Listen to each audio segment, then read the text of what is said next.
কেউ এটা খেলে প্রথমে ধরতেই পারবে না আসলে এটা কিসের কাটলেট। কেউ বিশ্বাসই করবে না যে আপনি এটা নিজেই বাড়িতে বানিয়েছেন।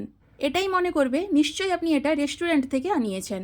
তো চলুন রেস্টুরেন্টের স্বাদ ঘরে বসেই পাওয়ার জন্য ঝটপট এই রেসিপিটি বানিয়ে ফেলি। আমি এখানে 4টে লোটে মাছ নিয়েছি।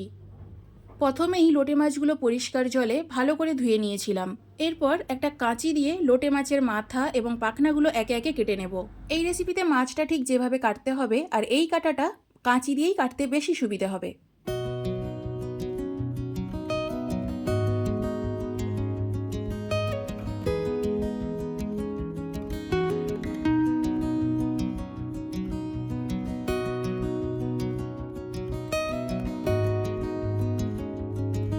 পাখনাগুলো একে একে কেটে নেওয়ার পর আমি এবার মাছের পেটের ভেতর নোংরাটা বের করে নেব।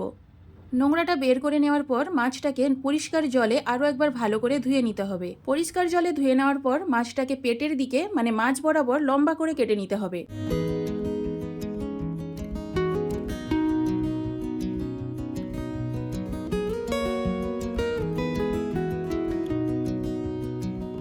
এরপর কাঁটার দুই দিকে লম্বা করে কেটে কাঁটাটাকে তুলে নিতে হবে। ভিডিওতে ঠিক যেভাবে দেখতে পাচ্ছেন এইভাবেই মাছটাকে কেটে নিতে হবে।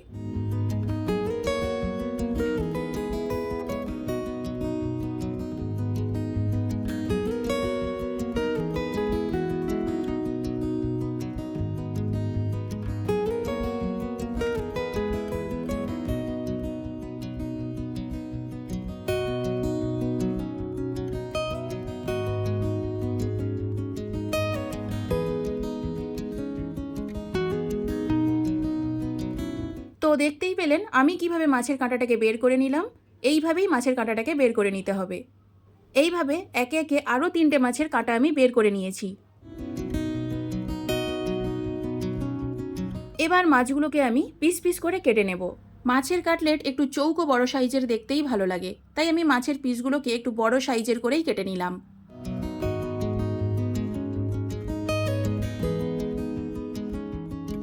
তো সব মাছগুলো আমার কাটা হয়ে গেছে। এবার মাছের মধ্যে দিয়ে দিলাম 1 চা চামচ ভিনেগার। ভিনেগারের পরিবর্তে আপনারা পাতিলেবুর রসও দিতে পারেন। দিয়ে দিলাম স্বাদ মতো নুন, একটু গোলমরিচের গুঁড়ো, 1 চা চামচ আদা রসুন বাটা, হাফ চা চামচ লঙ্কার গুঁড়ো, হাফ চা চামচ গরম মশলার গুঁড়ো এবং হাফ চা চামচ ধনে গুঁড়ো। সব মশলাগুলো মাছের মধ্যে খুব ভালো করে মিশিয়ে নেব। এরপর ঢাকনা দিয়ে মাছটাকে 10 মিনিটের জন্য রেস্টে রেখে দেব। এখানে 1 কাপ ময়দা নিয়ে নিলাম। ময়দার মধ্যে একটু নুন, হাফ চা চামচ লঙ্কার গুঁড়ো এবং একটু গোলমরিচের গুঁড়ো দিয়ে খুব ভালো করে মিশিয়ে নেব।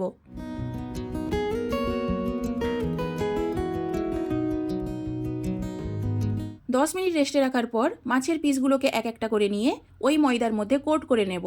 পিসগুলোকে ময়দার মধ্যে এইভাবে একটু চেপে চেপে কোট করে নেওয়ার পর আলতোভাবে একটু ঝেড়ে নেব, যাতে মাছের গায়ের এক্সট্রা ময়দাটা ঝরে পড়ে যায়।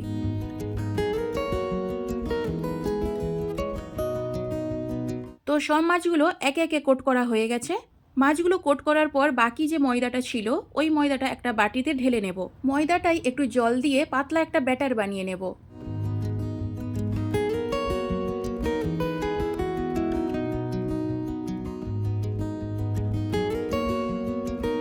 ব্যাটারটা বানানো হয়ে গেলে ময়দায় কোট করে রাখা এক একটা মাছের পিস নিয়ে ব্যাটারের মধ্যে একবার ভালো করে ডুবিয়ে নিয়ে ব্রেড ক্রামসের মধ্যে খুব ভালো করে কোট করে নেব। এক হাত দিয়ে মাছের পিসগুলোকে ব্যাটারের মধ্যে ডুবিয়ে নিতে হবে, অপর শুকনো হাত দিয়ে ব্রেড ক্রামসের মধ্যে এই কোট করার কাজটা করতে হবে। ব্রেড ক্রামস না থাকলে বিস্কুটের গুঁড়োতেও কোট করে নিতে পারেন। এরপর কাটলেটগুলোকে গরম তেলে মুচমুচে করে ভেজে নিতে হবে। এই একই পদ্ধতিতে সব কাটলেটগুলোকে কোট করে আমি গরম তেলে ভেজে নেব।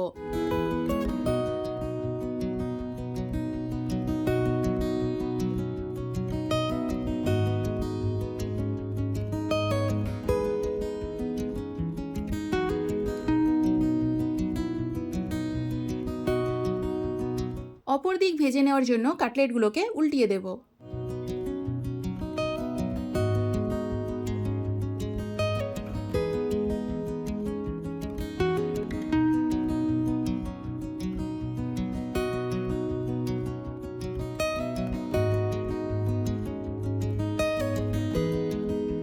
কাটলেটগুলো যখন এই রকম সোনালি কালার হয়ে আসবে তখন কাটলেটগুলোকে তেল ঝরিয়ে তুলে নিতে হবে।